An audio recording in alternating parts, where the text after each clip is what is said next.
تضامنا مع الشعب الفلسطيني. من بعد سنتين من العدوان 29 نوفمبر هذه السنة عنده خاصية مختلفة.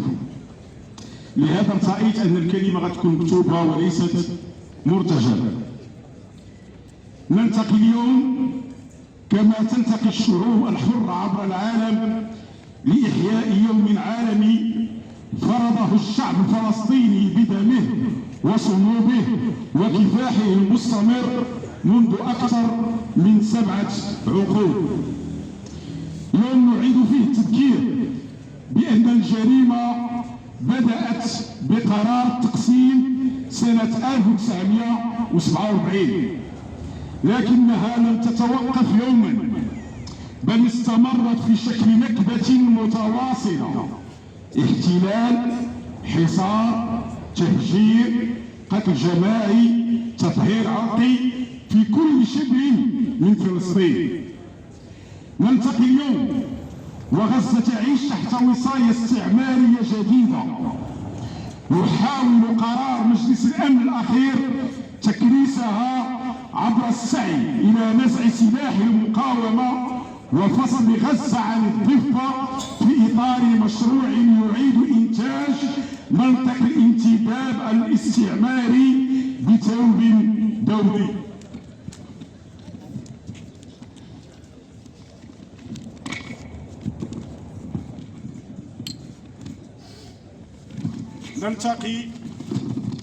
نلتقي اليوم والعدو الصهيوني منتج بتشريع قانوني لإعدام الأسرى الفلسطينيين في محاولة لإضفاء طابع قانوني على ما يمارسه فعليا من جرائم قتل ممنهج وإهمال طبي وتجويع وتعذيب.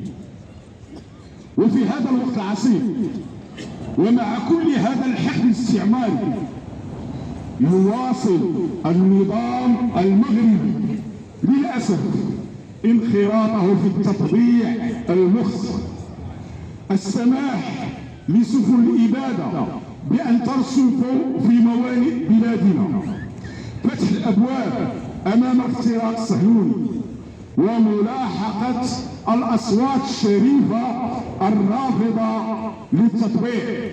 وبهذه المناسبة السكرتارية الوطنية للجبهة المغربية لدعم فلسطين ومناهضة التطبيع متشبثة بإظهار وكشف الحقيقة حول الحادث الغامض الذي تعرض له رفيقنا سيو أسيدون في منزله سبتمبر الماضي.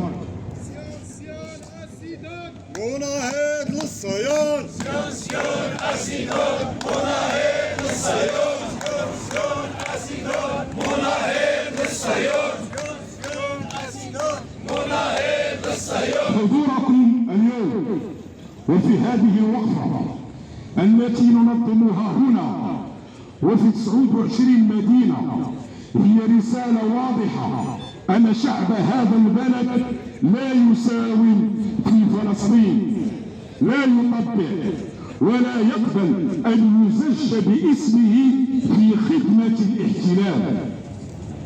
إن الجبهة المغربية لدعم فلسطين ومناهضة التطبيع ومعها كل القوى الحية تؤكد اليوم أن التضامن مع الشعب الفلسطيني ليس موسما ولا شعارا، بل التزاما نضاليا دائما وامتدادا لمعركة فلسطينية أثبتت للعالم أن المقاومة بكل أشكالها هي التي حمت الهوية وصانت الأرض وفرضت حضور القضية على جدول أعمال العالم.